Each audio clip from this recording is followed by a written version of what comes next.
The question is dash is a right conferred upon the creator of literary, artistic, musical, sound recording and cinematographic film.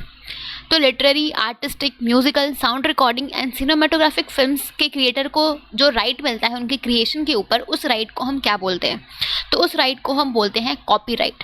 Copyright is basically intellectual property right है, जहाँ पे एक individual को उसने जो भी creation किया है लिटरेरी वर्क में, आर्टिस्टिक वर्क में या फिर ड्रामेटिक वर्क में, उसके लिए उसको प्रोटेक्शन मिलता है. मतलब कि बेसिकली कॉपीराइट एक एक्सक्लूसिव राइट है जहाँ पे एक क्रिएटर को ये राइट मिलता है कि कोई भी बिना उसकी परमिशन के उसके कंटेंट को यूज़ नहीं कर सकता है.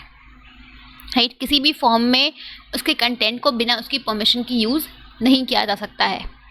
ठीक है, तो बेसिकली कॉपीराइट का मतलब होता है कि the right to not copy, means बिना उसकी परमिशन के कोई भी उसके कंटेंट को, चाहे वो कोई भी म्यूजिक फॉर्म में हो, डांस फॉर्म में हो, कोई आर्टिस्टिक हो, कोई कंपोजिशन हो, कोई पोएम हो, कोई स्टोरी हो, कोई फिल्म हो, कोई सॉन्ग के लिरिक्स हो, कुछ भी हो, कोई भी ऐसा आर्टिस्टिक क्रिएशंस हो, लिटरेरी वर्क हो या फिर कोई ड्रामेटिक वर्क हो, कि चाहे वो कोई डांस का स्टेप हो, म्यूजिक का लिरिक्स हो या फिर आपका कोई स्क्रीन प्ले हो, कोई सिनेमेटोग्राफिक फिल्म हो, कोई पेंटिंग हो, कुछ भी हो. ठीक है, उसको बिना उसकी परमिशन के, क्रिएटर के परमिशन के यूज़ नहीं किया जा सकता है. तो उस राइट को हम बोलते हैं copyright.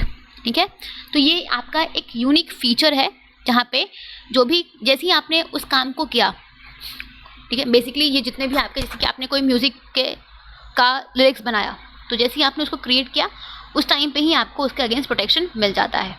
Yeah, so it is a unique feature. Its unique feature is that the protection of the work arises automatically as soon as the work comes into existence. ठीक है, तो ये होता है आपका copyright. So option number 2 will be your correct answer.